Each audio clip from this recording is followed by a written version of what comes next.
Hey, how's it going, everybody? My name is Dre. As most of you know, I've recently been tested for coronavirus, COVID-19. This morning at about 8:30 in the morning, I got a call from the head director of the hospital, and I did test positive. I just wanted to kind of talk to you guys about what my experience has been like, symptoms, medication, quarantine time, the amount of help I didn't get from the hospitals and doctors, how clueless everybody is, and so on and so forth. So just to kind of start everything off for you guys, I was at a gathering on February 29th, which is a day this year because it's leap year, so I'm not making that up. But February 29th, it was a Saturday. I was at my friend's birthday party. I was waiting in line for the restroom. There's maybe 2 or 3 gentlemen in front of me. As I was waiting in line, one of my friends had walked in, came up to me, shook my hand. We said hello to each other. When you greet somebody, you bring it in, and we were fairly close, I would say, but the interaction didn't last any longer than maybe 20 seconds.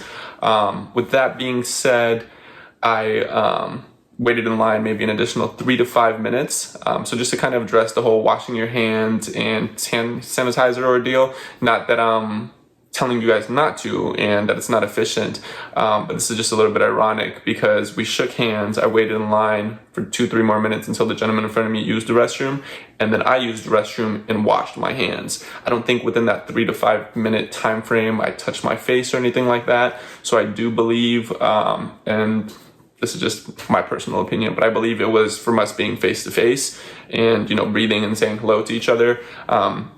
Aside from that 20-second interaction, I think I ended up running into him later that night, maybe for an additional 45 seconds, if that. And that was just like a hello, hey.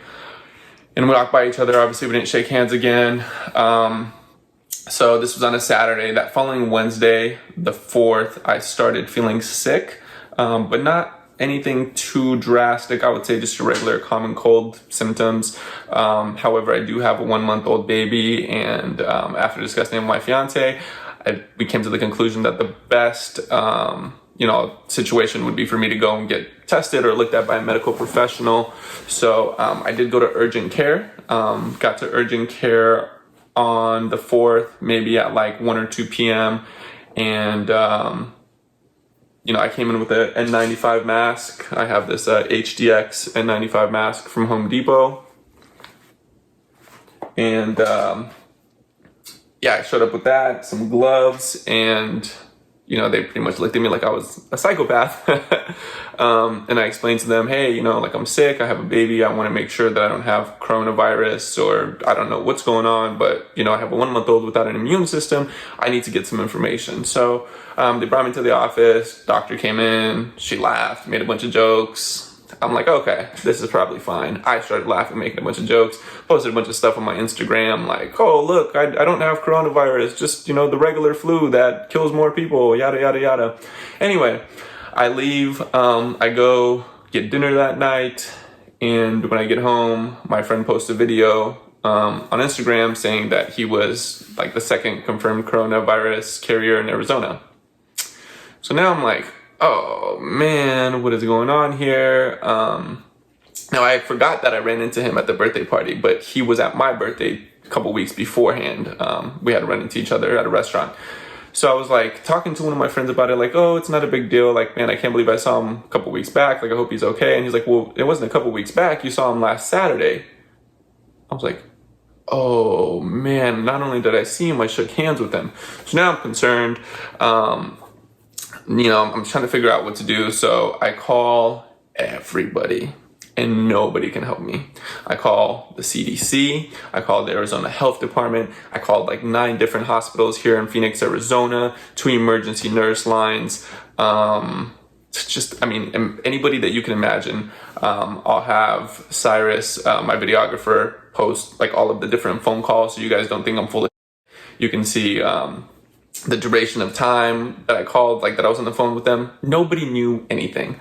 It was absolutely ridiculous trying to get help. I was mocked, I was laughed at, I was refused. They just don't know. It's very sad. The medical industry is in complete shambles, and nobody can help you. Now, I don't fault them because this is new, but they know as much as you know. Obviously, more information is coming out as time goes along.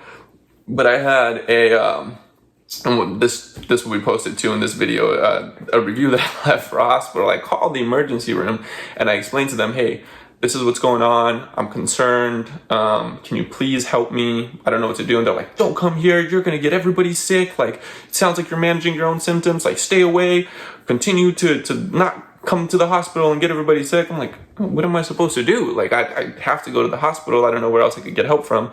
So that was absolutely horrible. I was on hold with the CDC for 50 minutes, only for like an entry-level employee to pick up the phone and read from a script, very poorly read from a script at that. And I was explaining to them like, hey, I'm sick. Here are my symptoms. I came in contact with somebody that's confirmed to have the coronavirus. And they're like, wash your hands with soap and water and use a alcohol-based soap hand sanitizer. Like, are you serious? So I get off the phone, called the Arizona Health Department, spoke to a really nice lady, probably the most helpful person throughout this whole process. She was like, hey, we don't know anything about this. We don't know if the case that you're referring to is even confirmed. Like, we don't know anything. We don't really talk to the CDC at this point. Like, their communication was bad between the CDC, the hospitals, the emergency rooms, primary care physicians, the media. Like, everybody was just saying random shit. Nobody knew what was going on or what the next step would be. So she said, hey, just self-quarantine yourself. Luckily, I live in a 3-bedroom home, so I was able to just stay in my spare room and kind of started locking myself in there because, like I mentioned, I have a 1-month-old and I didn't want to risk anything. So, like, man, 8 days into self-quarantine, I'm just like, I'm going crazy. Like, I need some answers. I don't know what's going on. I call the hospitals. They say, hey, call your primary care physician, right? Now, I actually didn't have a family doctor, believe it or not. I'm typically very healthy. Even right now, actually, as you can see, I'm doing pretty well. So I called my fiance's primary care physician and my parents. One of them said, don't come here. We can't help you with anything. The CDC told us to go to the emergency room. I'm like, okay, well, the emergency room is telling me that the CDC told them to contact you first before I can be admitted into the emergency room. So obviously, just conflicting information. Another one told me that I could go in and they can set up an appointment for me to go in May. Now it's just like, it's getting ridiculous. So I ended up calling an emergency room and speaking to the emergency nurse line, and they're just like, hey, just take care of yourself. So it was really weird because my symptoms have all come and gone. It's not been anything that has been consistent. My symptoms have been coughing. The coughing has been pretty minor. My fever has been pretty minor as well, like a 99.3. I think it got up to 100 maybe once or twice. But everything has come and gone. So I've had headaches as well. I know that that's not a symptom that's mentioned. I don't know why or what that has to do with anything, but the headaches were probably the most dramatic thing that happened in my opinion. And all of this really came and went. So I would wake up in the morning, I would cough up a loogie with mucus and blood. And then I would brush my teeth and then I would feel fine. So I would wake up at like 6 in the morning on a regular basis, and then I'd start feeling fine. And then as the day kind of progressed, I would have random symptoms come and go. Slight shortness of breath. I'm talking about like if you're out of shape and you go run 100 yards and you can't really kind of breathe afterwards for a couple of seconds. That was my experience. So nothing too dramatic. But all these things would come and go. So it was very interesting because throughout the day I was doing well, but at nighttime I would randomly wake up and have like cold sweats or fevers, coughs. There was a significant amount of sneezing done as well. So it honestly felt like your typical cold, or your typical flu, with the exception of these like random drastic things happening for small periods of time. For example, 2 nights ago, I woke up at midnight and coughing was like probably my least experienced symptom. But I woke up at midnight and for 5 minutes straight, I just started coughing. Like this was, aside from the headaches, this was probably the worst experience.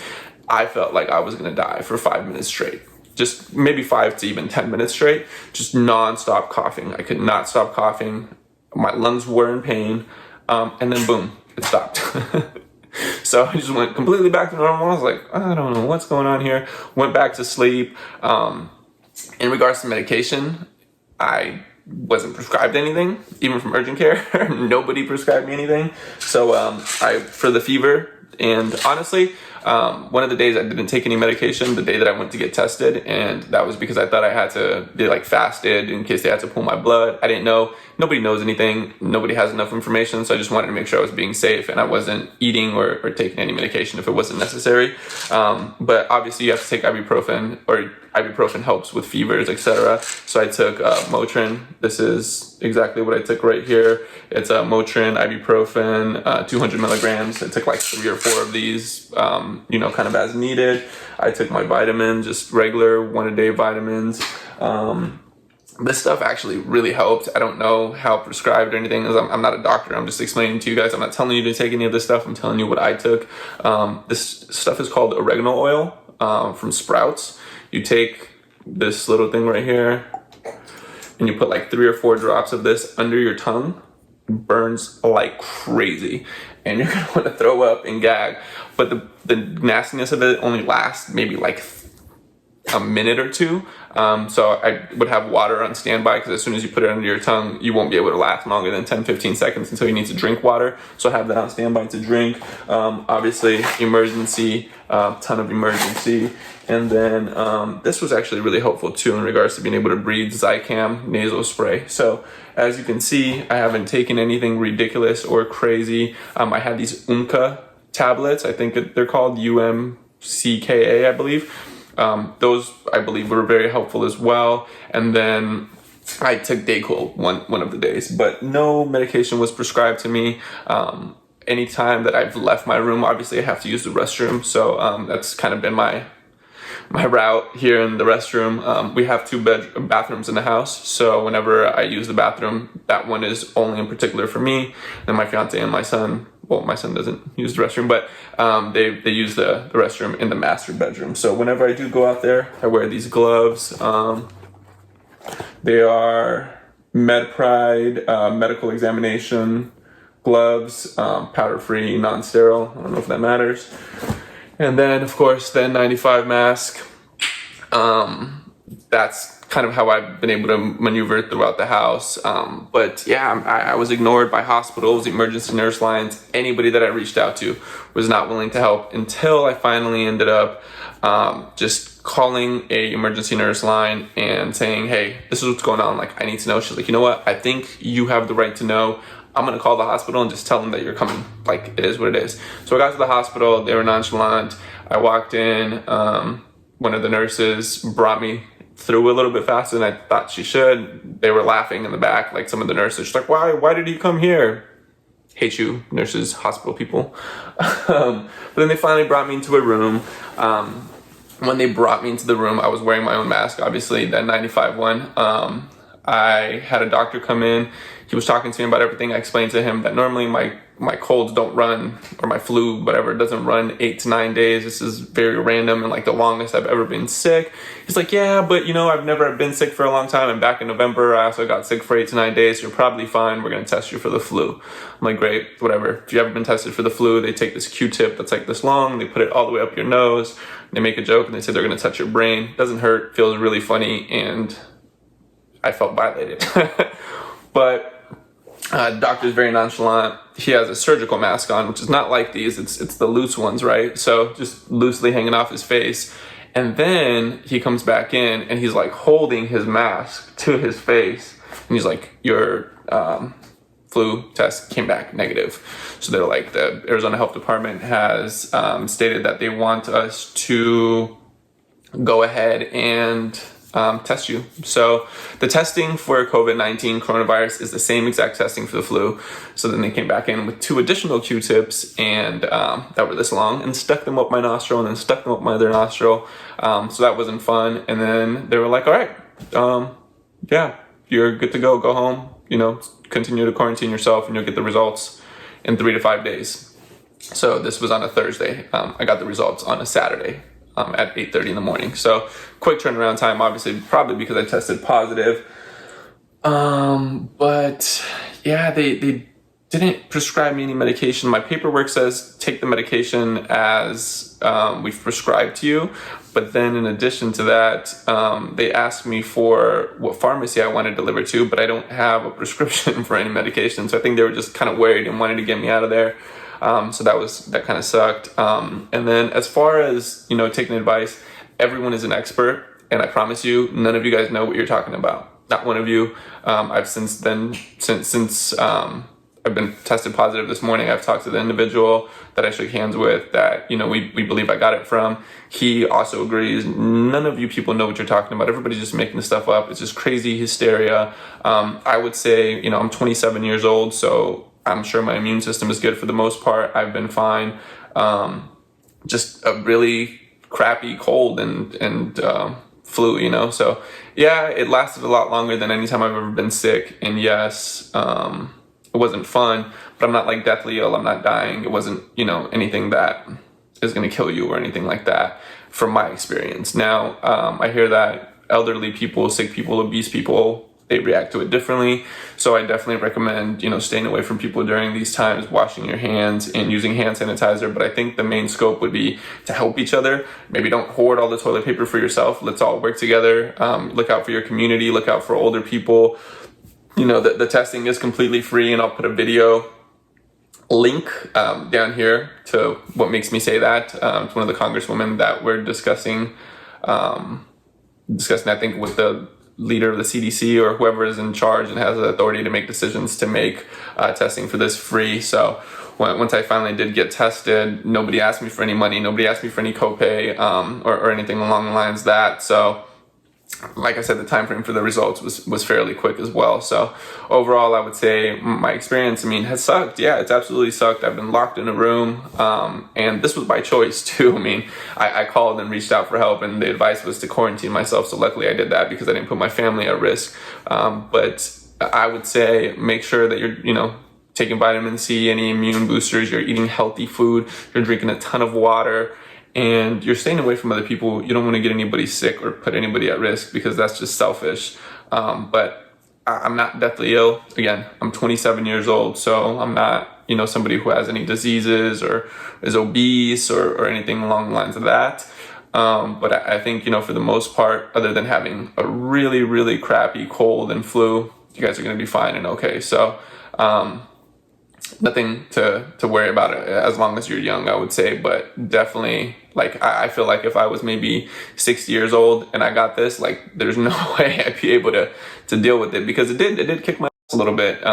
So just something that you guys should be aware of. If you guys have any questions, feel free to reach out to me on my Instagram or on my Facebook or whatever. I'll put my social media down below so you guys can reach out with questions, and I'll do my best to give you information. I don't have very much to give, just like the doctors don't, just like the CDC doesn't, just like the Arizona Health Department, or probably any health department doesn't, because this is all still so new.